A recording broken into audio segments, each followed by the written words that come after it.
Bonjour, aujourd'hui je vais monter une Hornburg. Donc c'est une mouche très populaire pour la truite. Alors on commence avec l'hameçon. On choisit une hameçon 96-71, donc numéro 8 jusqu'à numéro 12. Et on va utiliser un fil noir 6-0. Moi je prends toujours des fils unis. Donc on commence toujours par installer le fil sur la hampe de l'hameçon. Donc on amène le fil jusqu'à l'arrière. On va arrêter entre la pointe et le hardillon. On coupe l'excédent et on va ramener le fil à l'avant. Ensuite de ça, pour faire le corps, on va utiliser un millard numéro 10, donc un petit bout, donc à peu près 4-5 pouces. C'est important pour l'installer de couper en biseau. Je vais vous montrer. Là. Euh, on voit bien, là, on coupe en biseau.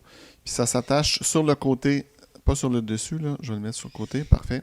Alors je le mets sur le côté, je l'attache solidement. Et je vais l'enrouler. Je vais avoir le côté argent sur le dessus de la mouche.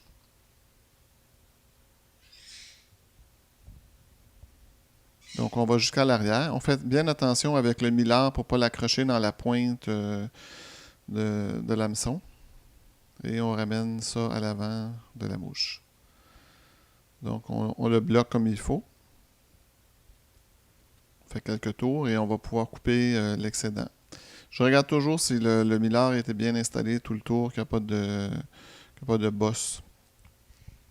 Donc, comme sous-aile, on va utiliser une queue de veau.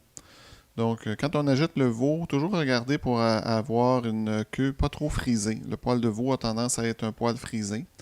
Donc, sur la pincée que je prends par la pointe, j'enlève les poils qui sont trop courts, le sous-poil aussi. Et je vais reprendre un petit peu plus loin. Je vais enlever vraiment les poils qui sont trop courts. Je vais garder juste les poils qui sont assez longs. Donc, j'égalise un petit peu. Et je vais mettre cette pincée-là, je vais couper l'excédent tout de suite et je vais l'attacher sur le dessus de la hampe. Et je vais m'assurer qu'elle dépasse un peu l'arrière de la mouche. Il faut qu'il soit un petit peu plus long que je dirais une fois et quart la longueur de la hampe. Donc, j'ai regardé, elle est bien sur le dessus. Donc, je vais finaliser la tâche comme il faut. On ne veut pas avoir trop de bosses. Et je vais utiliser ensuite deux plumes de flanc de mallard, donc dans un petit paquet. Là, donc on achète un paquet. Euh, alors on les met côte à côte. Il faut vraiment qu'elles soient égales. Donc j'avais deux plumes. Et j'ai enlevé les fibres superflues. Et donc ça nous donne deux belles plumes identiques normalement. Et je vais commencer par attacher votre côté à vous, le côté extérieur. Donc, je fais quelques tours et je vais tirer un petit peu la plume.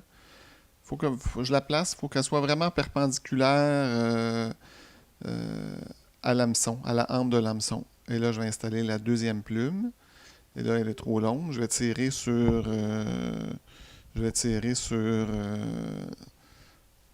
même est encore un petit peu trop longue. C'est pas pire. Je vais peut-être la placer vers le bas un petit peu là, pour qu'elle soit bien installée. Ouais, ça c'est bien. Alors, je vais couper l'excédent. Oups, ça bouge. Donc, ce que je vais faire, je vais finaliser la tâche.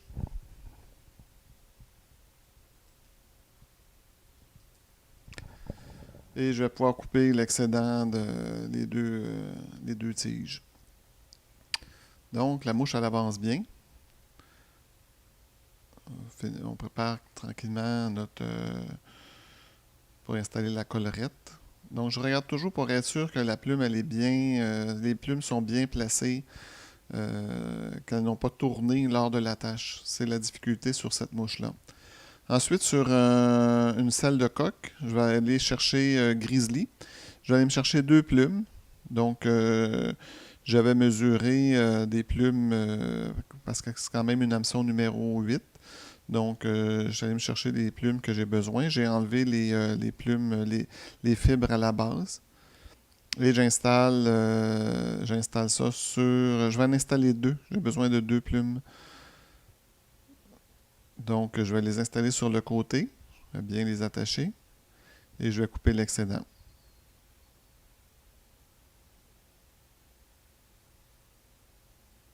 Donc, on enlève l'excédent. C'est pas une mouche avec laquelle j'ai beaucoup pêché, mais là, je m'en suis monté quelques-unes et j'ai l'intention de l'essayer. J'en ai entendu beaucoup parler. Donc, ça m'était demandé par des gens sur Pêche Québec. Donc, je réalise le montage là, qui m'a été demandé, mais je vais les utiliser cet été, puis je vous en donnerai des nouvelles lors d'un prochain montage. Donc, on installe... c'est important, j'utilise la pince à acule.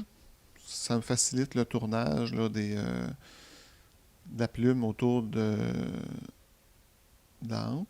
Donc, on tient la pointe de la plume par en haut, puis on va bloquer avec le fil de montage. 2 ou 3 tours, c'est suffisant. Puis là, on fait attention de ne pas couper les fibres que je viens d'installer. Puis on va faire la même chose avec la deuxième plume. Donc, on installe. On essaie de passer à travers les fibres sans trop les abîmer. Donc, on peut faire encore un autre tour. Ouais. Et là, je vais bloquer la plume.